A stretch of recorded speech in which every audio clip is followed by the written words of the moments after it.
Hello, this is Dan Sanderson on behalf of Woodcrafters again. This is part 3 of the purchase order import-export function on the energy controller tying energy to QuickBooks. In the previous videos, I showed you the process of putting invoices in for purchase orders, and then reconciling and exporting purchase orders, as well as the issue I'm having with freight charges on a single purchase order. So I am now going to go through a whole bunch of purchase orders that I have reconciled already previously. And one of the things that I guess I would be looking for, and I mentioned, was some kind of flag that says, in this process of putting in invoices, these are the ones that I modified, and especially because I guess it would kind of help as a double check to make sure that I modified the status to reconciled for all of them, because when you receive, or when you input invoices into purchase orders, the person doing so cannot change the status to reconciled from here. In order to change the status, you have to come back to summary or items, I believe, and then change the status. That's kind of a double step. I really wish you could just change the status right here under receipts, because if you're done, then you should be able to just go boop, done. Anyways, I'm going to go ahead and exit out of this, and we're going to go through our fully received purchase orders, reconciled purchase orders. So in order to make things hopefully quicker, I'm going to turn a filter on, and I'm going to change this status to reconciled.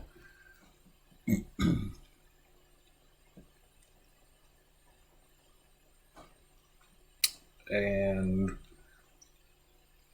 this is actually a difficulty that we were having previously.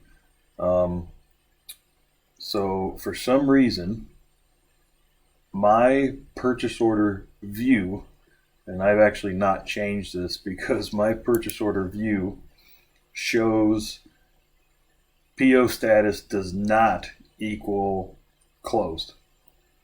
And as far as I've been able to tell, when I talked with Dan about this, he couldn't explain why. I don't know how or why I got it to do it that way. So it does not show closed, which is fantastic for me. But if I wanted to go try to find a reconciled PO, for some reason in this view, that doesn't work. So I'm going to have to jump to a different view, probably the default view. And then I can say this equals reconciled. So these are my reconciled POs for this date. I'm going to go ahead and select them all and then export them. And as I covered in the last two videos, or last video, I always come in here and edit. Again, the goal is to keep my energy data accurate, as well as my QuickBooks data accurate, while still making the two somewhat talk to each other. So I need to make sure that there's no freight charges in this on the purchase order list. And there's a freight charge, so 6402 somehow needs to be added to this purchase order, which would be A&M hardware. So 1000737. So I need to add 6402 to that.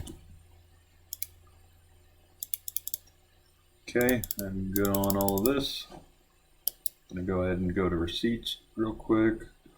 737 and 6402 needs to be divided by 8. And there that is again. So I'll get my handy dandy phone out and see if I can divide 6402 by 8. 6402 divided by 8, it comes to 8.0025. I'll go ahead and add that to $33.95, and it's going to be $41.95. So 41.95. I'm getting rid of that. And I'm going to jump real quick back to items. Remember I said that I changed the expense upon receipt to yes for everything. You can see the GL accounts that are missing for several of my things that I bought, my materials. It's something we definitely need to work on.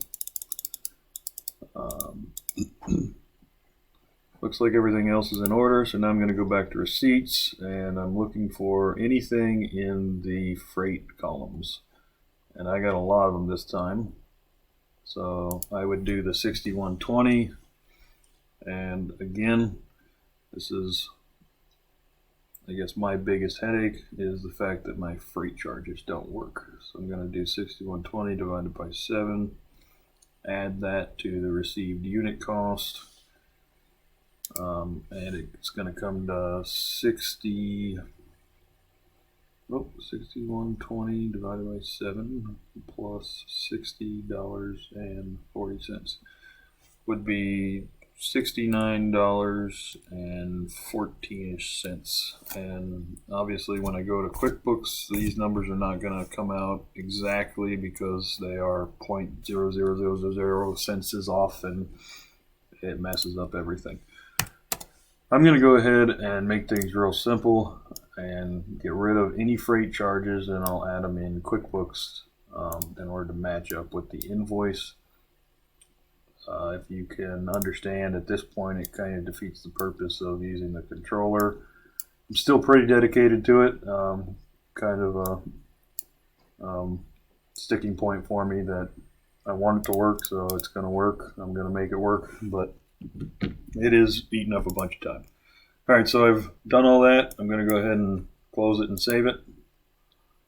And now I'm going to go ahead and use the controller to import, and this is going to take a while. So while I'm doing that, I'm going to go radio silent and try to organize some of my POs alphabetically so I can go through QuickBooks and match them up real quick, or quicker.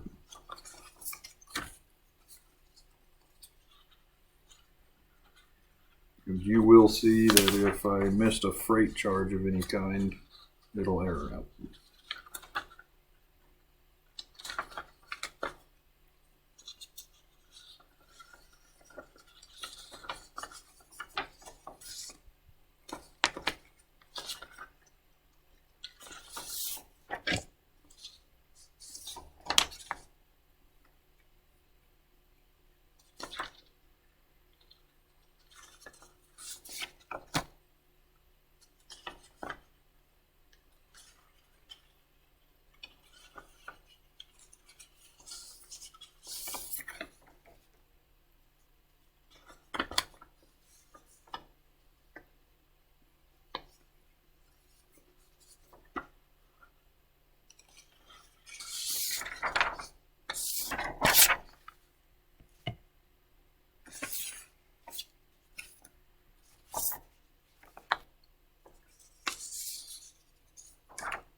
Oh, I got Northern Acrylics. I guess in QuickBooks I don't have a Northern Acrylics vendor, so I'll have to go back and fix that one.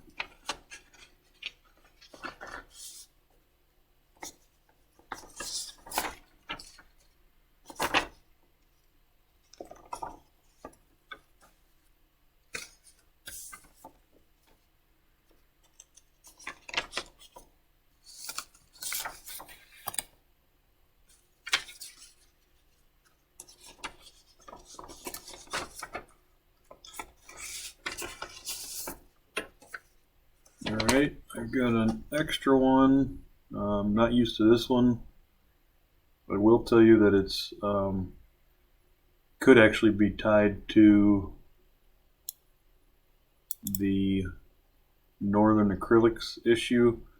The controller seems to be odd that anytime it encounters a single error, it seems to just catch error after error after error as far as I've found. Maybe I'm imagining things, just seems to be a pattern. Purchase order import process halted. So this is kind of a concern because now I got to go through and find out of the 26 purchase orders that I tried to import export, figure out which ones actually worked and didn't work. So for instance, I know I had some Charter Industries there.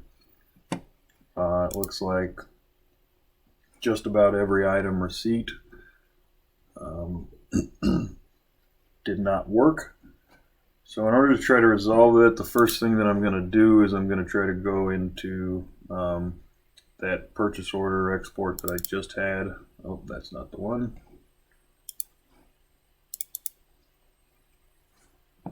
And I'm going to go try to get rid of the Northern Acrylics items.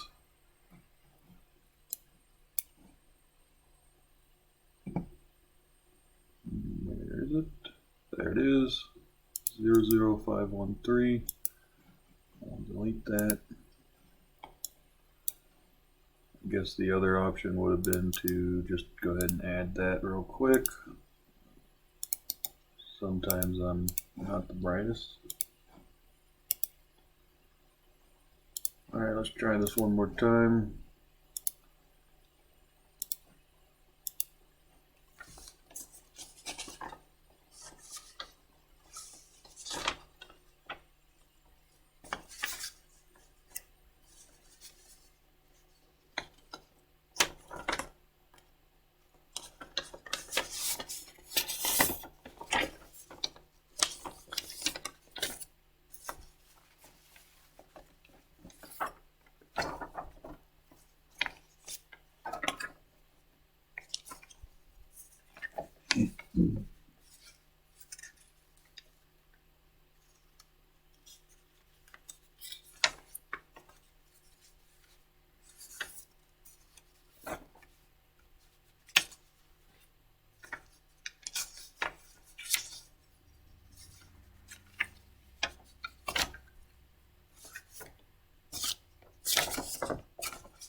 So you guys can't see it, but on my screen recorder, I only get 15 minutes. That's probably why I keep moving my mouse down here, is getting close to 15 minutes right now. I have the free version, so you only get 15 minutes worth of recording.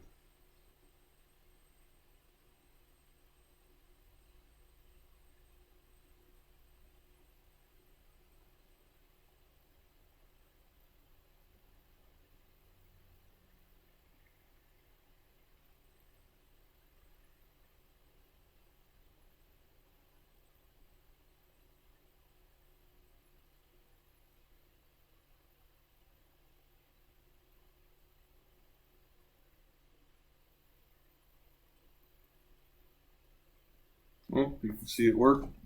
Some receipts are skipped because they were created as bills previously. Perfect. So I'm going to go ahead and say OK.